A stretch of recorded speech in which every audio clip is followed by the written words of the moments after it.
देवाकडे याचना करतात. देवी भगवतीला बोलवतात.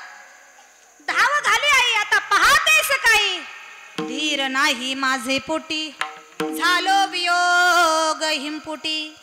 तुकोबाराय सांगतात, देवी हे माता, मला आता धीर निघत नाही म्हटले, तू माझ्याकडे धावते.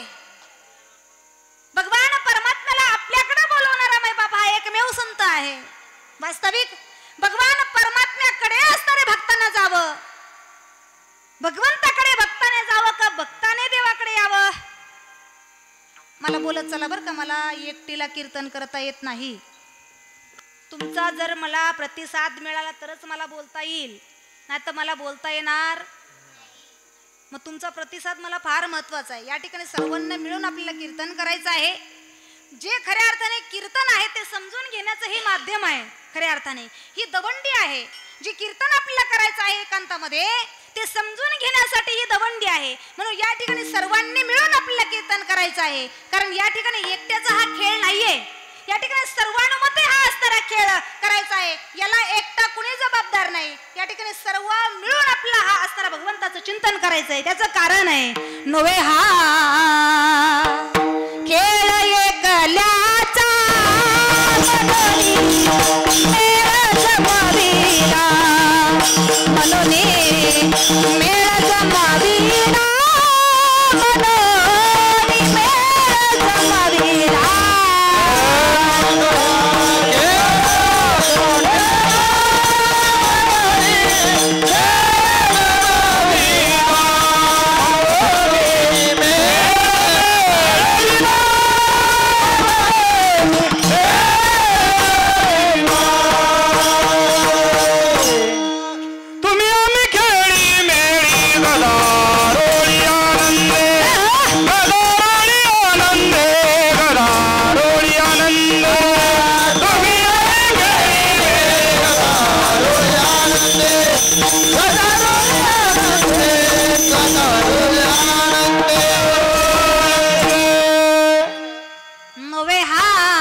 मेळ जमाविला, मनोनी मेळ जमाविला, मनोनी मेळ जमाविला. तुम्ही आम्ही खेळी मेळी गदारोळी आनंदे, या युक्तीप्रमाणे भगवंताचं नामस्मरण आपल्याला करायचं आहे. मैबाप, जर या ठिकाणी मी एकटी बोलत राहिले आणि तुमचा प्रतिसाद मला मिळालेला नाही तर मला काय कळणार, तुम्हाला काय कळलं. आणि तुम्ही जर नुसतेच बसले आणि डोळे उघडे करून झोपले तर मला असं वाटेल फार चिंतन ऐकतात, पण तुम्ही झोपलेले असाल. म्हणून मला तुमच्या प्रतिसादाची गरज आहे. विठ्ठला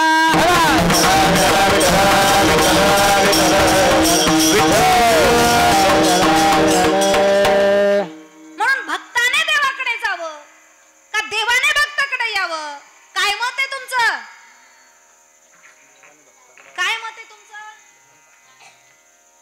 आमचं काहीच मत नाही बाई, तू म्हणशील ते आमचं मत आहे.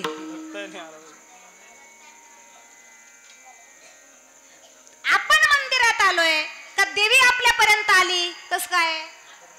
आपण मंदिरात आलो याचाच अर्थ आहे देवाने देवाच्या जागेवर राहावं, भक्ताने देवाकडे. परंतु या ठिकाणी माझे तुकोबाराय सांगतात, तू माझ्याकडे ये. का हो तुकोबाराया, तुम्ही असणारे भगवती मातेला तुमच्याकडे बोलवतात. कोण लागून गेलात तुम्ही एवढे मोठे? कोण तुकोबाराया? कुठले तुकोबाराय?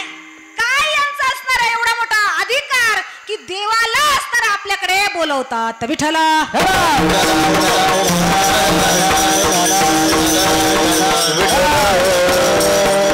तुकोबाराय म्हणजे पाचवा वेद, तुकोबाराय म्हणजे भक्तीचा कळस, तुकोबाराय म्हणजे सर्वसामान्य घरातील जन्माला आलेले एक सत्पुरुष, युग पुरुष. तुकोबाराय म्हणजे सर्वसामान्यांना भक्तीचा मार्ग दाखवणारे संत. विठ्ठला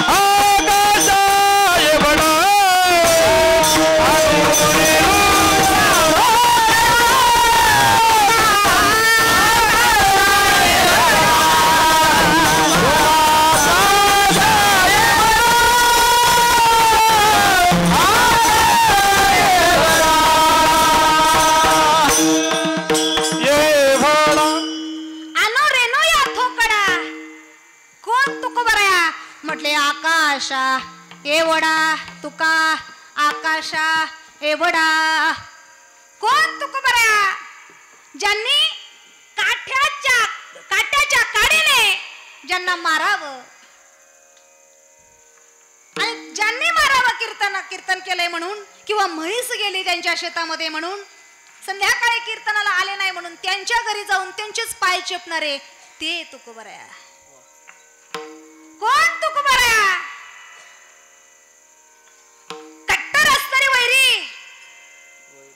त्यांनी असताना माझ्या तुकोबारांना संबोधावं आरतीमध्ये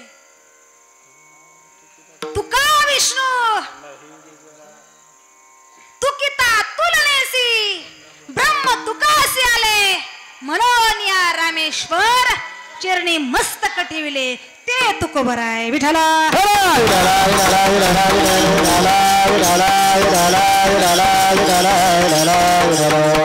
तुकोबराय कोणी आपल्या गावातील कीर्तनामध्ये झोप घेणार ते तुकोबराय नव्हेत. गावातल्या मंडळीने त्रास दिला आणि त्या भगवंताला आपलंसं करण्यासाठी भंडारा डोंगरावरती गोरडा डोंगरावरती जे जाऊन चिंतन करत होते आणि त्या ठिकाणी असणारी चिंतनाच्या माध्यमातनं ज्यांना ऋतंभरा प्रज्ञा ही वाचा सिद्धी झाली आणि मग त्यांनी असणाऱ्या भगवान परमात्म्याच्या नामस्मरणाद्वारे त्यांची वाचा सिद्धी होऊन अभंग प्रसवू लागले.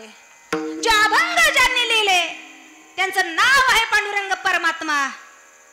या असणाऱ्या विश्वाचा कल्याण करता मायबाप ज्यांनी अभंग प्रसवले आणि ज्यांनी असणारे ते अभंग लिहावेत या जगाच्या मालकाने ज्यांचे अभंग लिहावेत ते तुकोबराय विठला.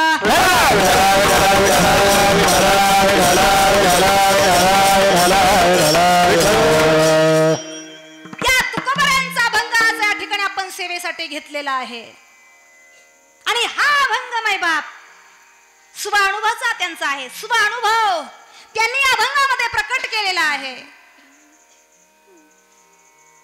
तुकोबराय म्हणजे भक्तीचा असणारा कळस आहे मायबाप. जे गेले ना ते पुन्हा येत नाही. पण तुकोबराय ना 3 वेळा आले. देहा सहित गेले कुडी सहित झाला पुन्हा एकमेव संत आहेत हे कलेवर सहित गेलेत.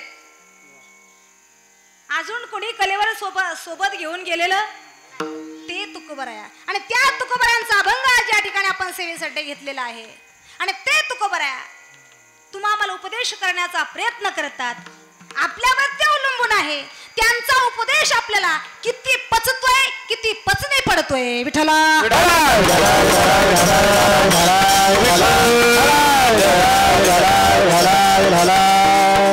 भगवान परमात्म्याची भक्ती अशी मायबाप या तुकोबरायांनी केले. आपण फक्त बोलावं त्यांच्या भक्तीबद्दल. आपण एवढी सुद्धा भक्तीची बरोबरी त्यांची करू शकत नाही. फक्त तेनेची पंथे चालू जाता न पडे गुंथा कोठे काही. त्यांची कास मात्र आपण धरायची आहे. नाही बाकीचं होणार पुण्य नाही झालं तरी चालेल पण त्यांची कास धरल्यानंतर पाप तरी आपल्याकडनं होणार नाही विठला.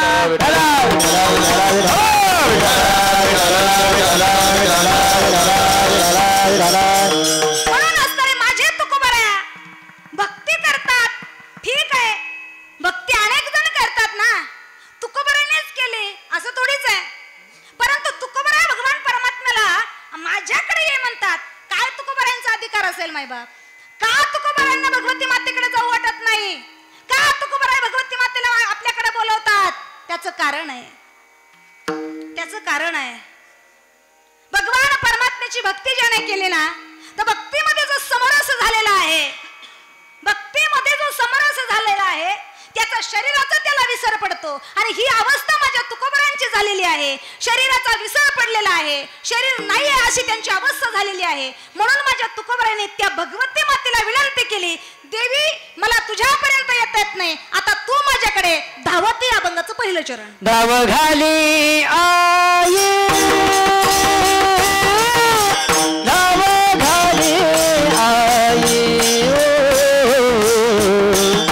धाव घाली आई, धाव घाली आई,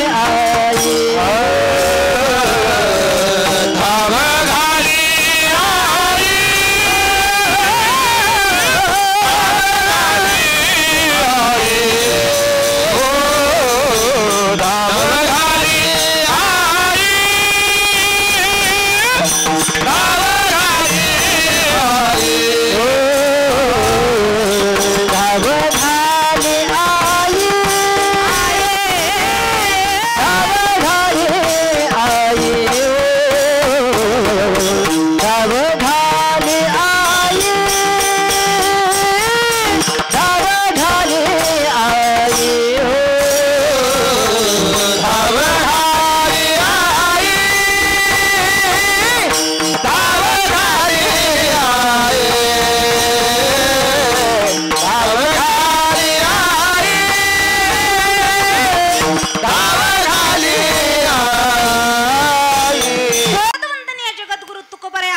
प्रथम चरणामध्ये देवी भगवती मातेला बोलवतात. धाव घाली आई, धाव घाली आई, आता पाहतेस काय. ए आई, माझ्याकडे धावते. तुकोबरा, तुम्ही भगवती मातेला बोलवता, तुम्ही भगवती मातेकडे जायला काय हरकत आहे? काय अडचण काय आहे तुमची की तुम्ही भगवती मातेला बोलवतात? आणि बोलवत असताना एवढ्या असणाऱ्या वेगाने बोलवतात. चाल म्हणत नाही, चालत नाही म्हणत नाही, पळत ये म्हणत नाही, धावत ये. काय म्हणतात? धावत ये. चालणे, पळणे आणि धावणे तीन प्रकार आहेत. चालणे म्हणजे बघा, कीर्तन सुटल्यानंतर आपण चालतो ना, जे भेटले त्याला, बाई तू आलती का आणि कुठं बसली होती? नाही मी मागे होती, जागा देत नव्हते ना महिला, मग मी खालीच बसले वळूवरती. चालता चालता बोलणं, याला चालणं म्हणतात. आता पळणं, एखाद्याला कोणी सांगितलं ए जा रे पळत जा आणि काहीतरी घेऊन ये अर्जंटली जर असेल तर, मग ते पळत जातात. सावकाश असं, त्याला पळणं म्हणतात. तुकोबराय चालत ये म्हणत नाही, तुकोबराय पळत ये म्हणत नाही, तुकोबराय धाव घाली आई म्हणतात. तू धावत ये माझ्याकडे. आता हे धावणं काय भानगड आहे? रस्त्याने जावं, आणि रस्त्याने जात असताना भगवान बोले शंकराच्या असणाऱ्या गळातील असणारा जो अलंकार आहे तो समोरून यावा आणि आपल्याला म्हणावा जय हरी महाराज, काय चाललंय तुमचं, आणि आपल्याकडे असं करावं. काय प्रतिक्रिया काय राहील त्यावेळेला तुमची? वस्तुस्थिती त्यावेळेला काय होईल तुमची?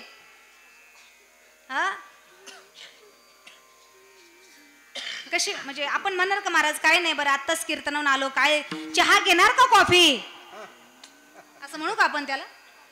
पाहिल्यानंतर जे आपण सुटू ना, काय खड्डे आहेत की दगड आहेत की काट्या आहेत हे पाहणार नाही, जी अवस्था ती आहे त्याला धावणं म्हणतात. विठ्ठला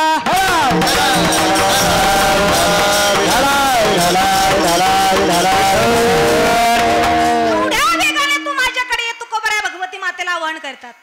माता तू एवढ्या वेगाने माझ्याकडे ये, धाव घाली आई, आता पाहतेस काय. ए आई, माझ्याकडे तू आता धाव घे. तुकोबराने बोलवलंय भगवती मातेला. अरे देवाला बोलव आपल्याकडे, आपण देवाकडे जायचं तर. त्याचं कारण आहे का बोलवतात. तुकोबरांना ज्या वेळेला भगवती मातेची असणारी आराधना अनुष्ठान ते करत होते, त्यावेळेला त्यांची अशी अवस्था झाली मायबाप हे शरीरच त्यांना राहिलं नाही.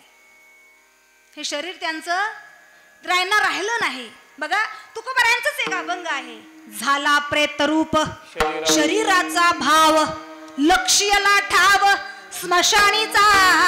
ही अवस्था त्यांची झालेली आहे. मला म्हणायचंय झाला प्रेतरूप शरीराचा भाव. आज जिवंतपणे अभंग केलाय का केल्यावरती? तुम्ही बोलतच नाही, लय बसले बाबा तुकोबारायासारखेच, जसं चिंतन करतात. हयात असताना अभंग केलेला आहे. ही अवस्थेचा प्रकार आहे मायबाप. ही अवस्था त्यांना प्राप्त झालेली होती. त्यांना हात नाही, पाय नाही, शरीरच नाहीये, अशी अवस्था त्यांना झालेली होती. काय पुरावा आहे? काकड्याच्या अभंगात आहे. पांगुळ झालो देवा, नाही हात ना पाय, त्यांना काहीच नाही. त्या ठिकाणी त्यांना काहीच नाही. ही अवस्था त्यांची झालेली आहे. म्हणून तुकोबाराया भगवती मातेला धाव म्हणतात. माझ्याकडे तू ये विठ्ठला.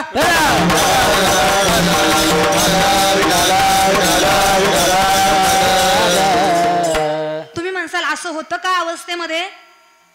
अनुभव घेऊन पहा.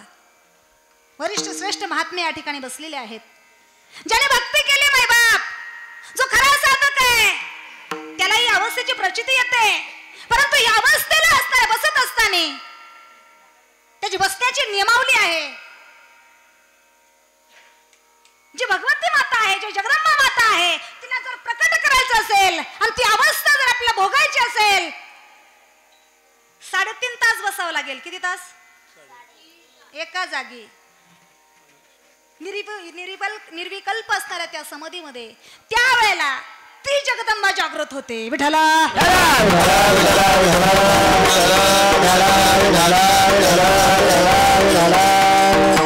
नाही, पाय नाही, काहीच नाही, अशी अवस्था त्यांची झाली.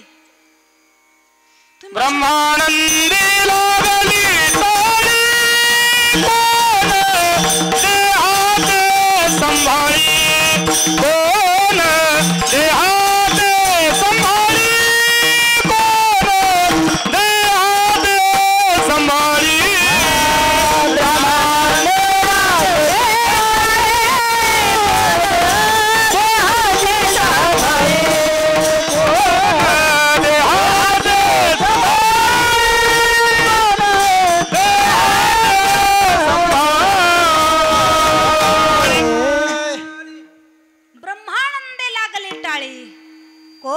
देहाते संभाळी. कोण सांभाळतोय? एकदा ब्रह्मांडामध्ये जर टाळी त्याच्या लागली, त्याला कोण सांभाळणार आहे मायबाप? शरीर त्याचं तो शरीरात राहतच नाही खऱ्या अर्थाने. परंतु ही अवस्था उच्च कोटीची बरं का. ही अवस्थेचं असणारं वर्णन डोक्यावरून जाईल. हा, कारण थोड्याच लोकांना हे कळतं. हे चिंतन डोक्यावरून जाण्यासारखं आहे. कारण आपल्याला सवय लागलेली आहे आणि सवय लावणारे आमचेच लोक आहेत. तुम्हाला नको तो विषय ऐकवणारे कोण आहेत? अरे तुम्ही ऐकवणारे सोनावन पिवळे आहात, परंतु विनाकारण नको ती सवय लावणारे आमचेच लोक आहेत. विठ्ठल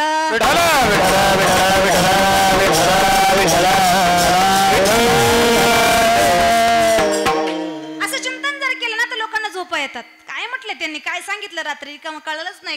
काय हसवलं नाही, काही रडवलं नाही, नुसतं सांगत होते कळलंच नाही बाई. त्यात या किड्याने तर असं बावळं केलं.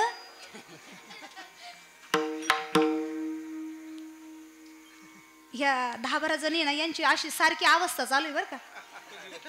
हा, त्यांना अशी अवस्था चालू आहे. ते सांगतात कधी एकटंच सुटतो आणि कधी एकटंच याच्यातून बाहेर जातो. विठ्ठला विठ्ठला.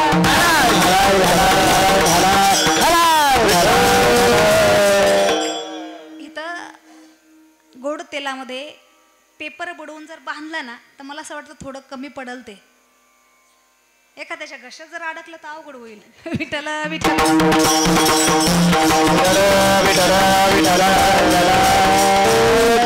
म्हणून माय बाप, कीर्तन प्रवचन हे टाइमपासचं साधन नाही.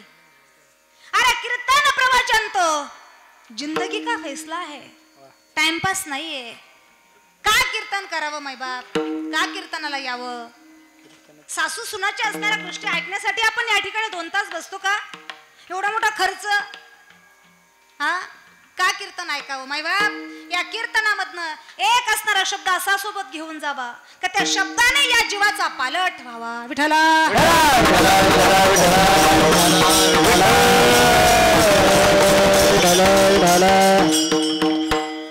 म्हणून असणाऱ्या तुकोबाऱ्या ज्या अवस्थेमध्ये होते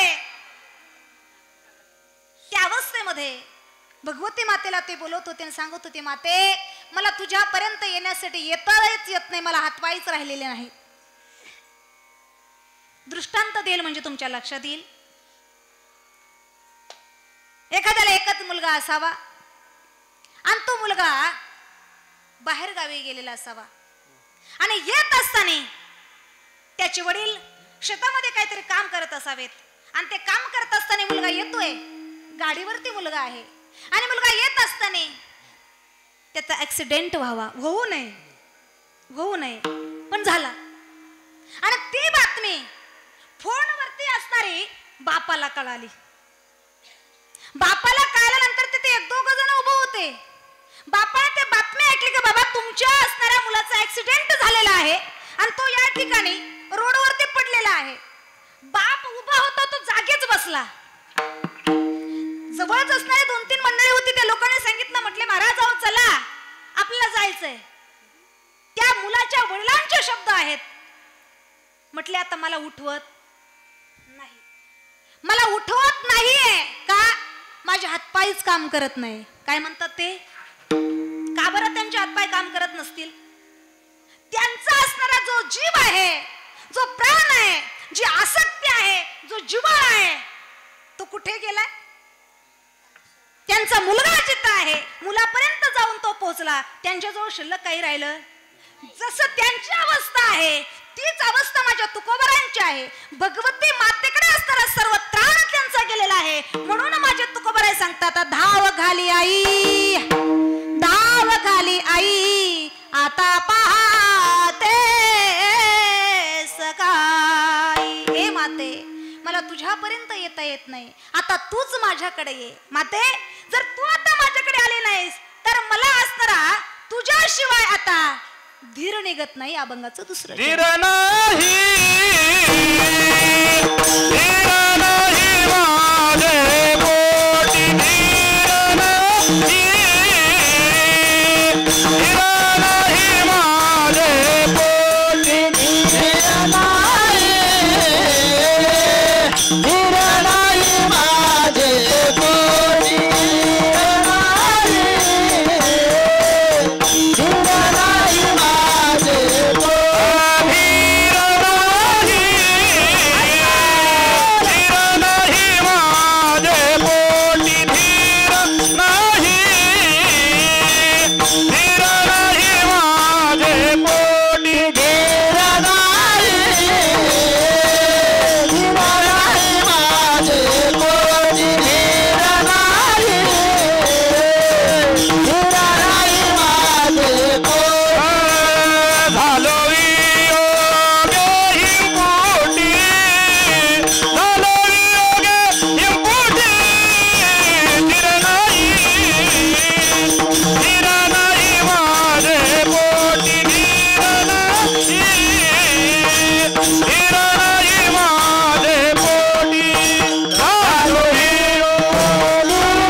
लवकर ये म्हटले.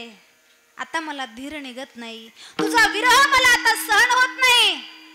तुझा वियोग मला आता सहन होण्याच्या पलीकडे गेलेला आहे. धीर नाही माझे पोटी, झालो वियोग हिमपुटी. हा वियोग भगवंताचा असणारा माझ्या तुकोबारांना सहन होत नव्हता. आणि म्हणून माझे तुकोबारा त्या भगवती मातेला बोलवतात, त्या भगवान परमात्म्याला बोलवतात. का हो महाराज, तुम्ही काही अभंगामध्ये असंही लिहिलेलं आहे एक धरीला चित्ती आणि आम्ही रखुमाईचा पती.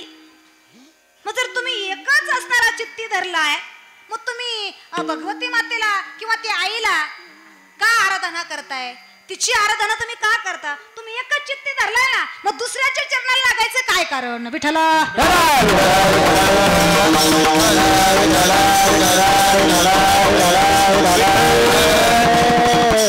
एकनिष्ठ भक्त होते माझे तुकोबऱ्या, एकनिष्ठ भक्त होते माय बाप. तुकोबऱ्या भगवान पंढरीश परमात्म्याची भक्ती सोडून कुणाची भक्ती करतच नव्हते. न पूजे आणि का देवा न करे शांती सेवा न म्हणे केशवा हे केशवा विन तुझे न पूजे आणि का देवा शांती सेवा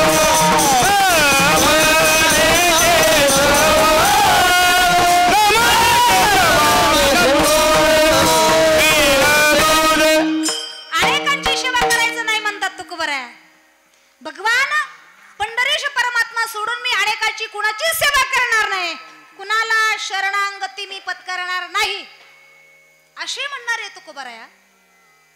ते म्हणतात धाव घाली आई. तुमच्या लक्षात येते ना? पांडुरंग परमात्म्याची सेवा करणारे एकनिष्ठ भक्त ते असणारे भक्त आईला म्हणतात ए आई धाव घाली आई.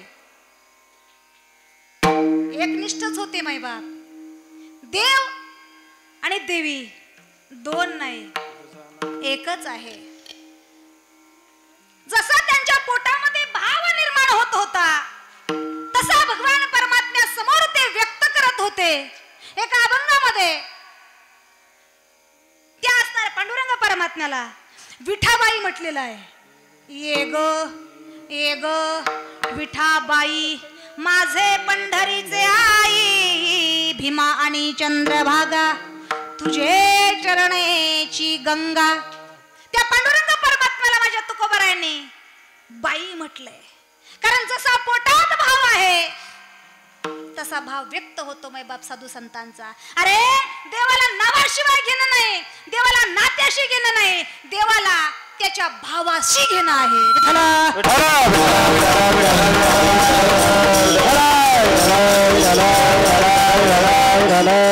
भगवंत सांगतो तुम्हाला काहीही म्हण पण मला म्हण, तुम्हाला शिव्या दे पण मला दे.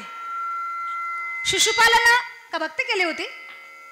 हा शिवा दिल्या होत्या ना तरी उद्धार केला. गवळणींनी काम भावनेने असणारी भक्ती केली. भगवान परमात्म्याची भक्ती देवाचं ते ब्रीद वाक्य आहे, तू काही म्हण पण मला म्हण, माझ्याशिवाय तू अनेकाला भजू नको. आणि जर भजला तर मी तुझा नाही, म्हणून एकाला भजायचंय. म्हणून बरेच साधू संतांचे बघा फोटो मध्ये आपल्याला असे निर्देश दिसतो, सबका मालिक एक है विठला. आपल्याला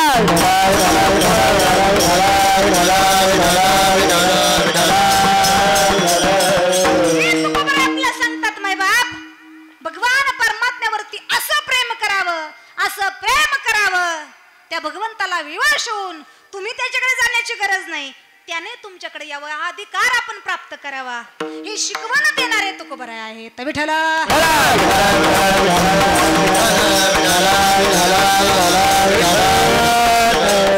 पण मायबाप आपण सर्व देवाला देतो, सर्व गोष्टी आपण वर्गणी देतो. आपण या ठिकाणी येऊन कीर्तनही ऐकतो की बघ कोणाचं कीर्तन आहे आणि कसं आहे की नाही.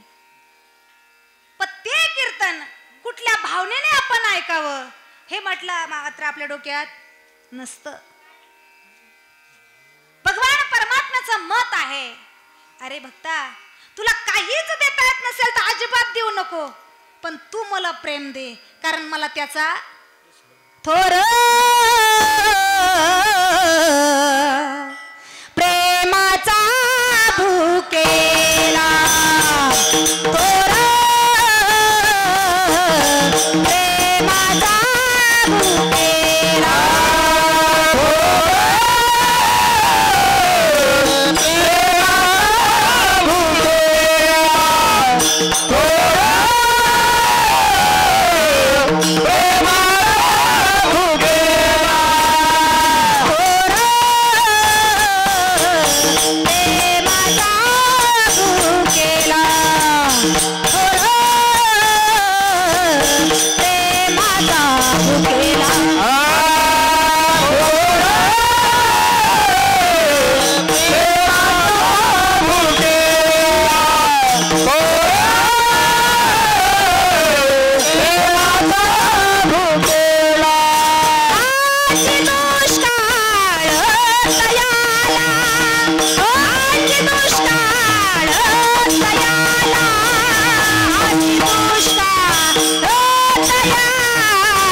गोष्ट लागते माय बाप, भगवती मातेला एकच गोष्ट लागते, ते म्हणजे प्रेम आहे.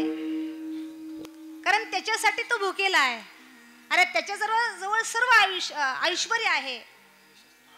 हा, सर्व गोष्टी त्याच्याकडे मुबलक आहेत. आपण काय त्याला देऊ शकतो माय बाप?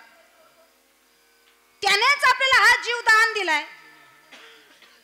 तयाचे करीन चिंतन जगत जीवन नारायण गाई नगुण, आणि त्याला म्हणतो आपण आम्ही तुम्हाला हवं, तुला वर्गणी देतो, मला पाव. अरे त्याला कशाची गरज आहे? जे लक्ष्मीची उपासना आपण करतोय ती लक्ष्मी त्याच्या पायापर्यंत पोहोचली. फक्त दाशी आहे, पायापर्यंतच आहे. पायाच्या वरती तिला जाता येत नाही, आणि तिची आपण उपासना करतोय. आणि त्या देवाला म्हणतो मी वर्गणी देतो 1000 रुपये. किती वाईट अवस्था आहे. हा, त्याला याची गरज नाही. याची गरज नाही म्हणजे देऊ नका असं नाही बरं ना, तर लगेच बंद करसाल. 4 पुरुषार्थापैकी धन एक पुरुषार्थ आहे. विठ्ठला विठ्ठला विठ्ठला विठ्ठला विठ्ठला विठ्ठला विठ्ठला विठ्ठला विठ्ठला